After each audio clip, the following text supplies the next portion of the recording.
देवाची आणि फुरसुंगी या दोन गावातील एकत्र स्वतंत्र नगरपंचायतीला मुख्यमंत्री एकनाथ शिंदे यांनी मंजुरी दिल्यानंतरही त्याचा काही राजकीय कारणामुळे अंतिम अध्यादेश निघू शकला नाही।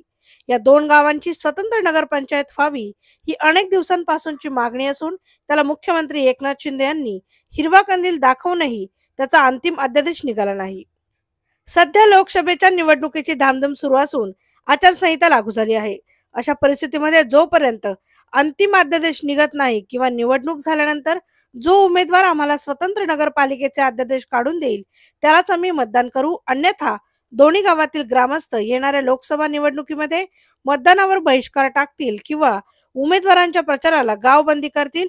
त्यामुळे आम्हाला स्वतंत्र नगरपालिकेच्या अध्यादेशाची खात्री मिळत नाही तोपर्यंत आम्ही मतदानावर बहिष्कार टाकत आहोत, असा इशारा उरुळी देवाचे विकास संघाचे अध्यक्ष दिलीप भाडळे यांनी नुकताच पत्रकार परिषदेमध्ये दिला आहे।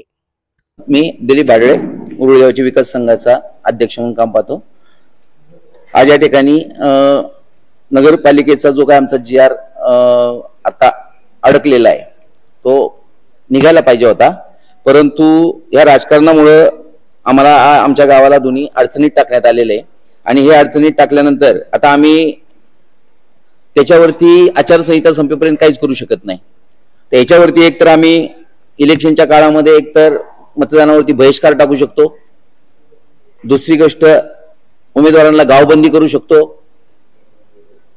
असे प्रकार अनेक करून जर हा GR आमचा काढण्यासाठी जो उमेदवार आम्हाला लेखी स्वरूपात लिहून देईल की या इलेक्शन संपल्यानंतर निकालाच्या नंतर तुरंत आमचा GR जो काढेल लगेच राहिलेला शेवटचा त्याच्याबरोबर आम्ही जायला तयार आहे, कारण उमेदवार दोन्ही एकाच घरातले आहेत, त्याच्यामुळं फायदा त्यांचाच होणार आहे।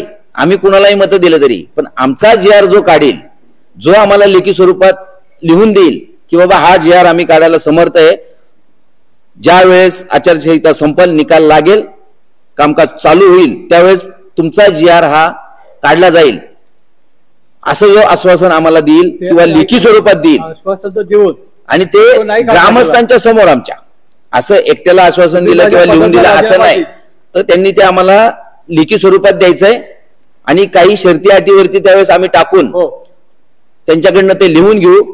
आम्ही शब्दाला जागणार, त्यांनी जागावं अशी अपेक्षा करणार, पण त्याही पुढे जर त्यांनी शब्द बदलला तर काही इलेक्शन एकच असते असं नाही, अनेक ठिकाणी परत परत इलेक्शन येत असतात।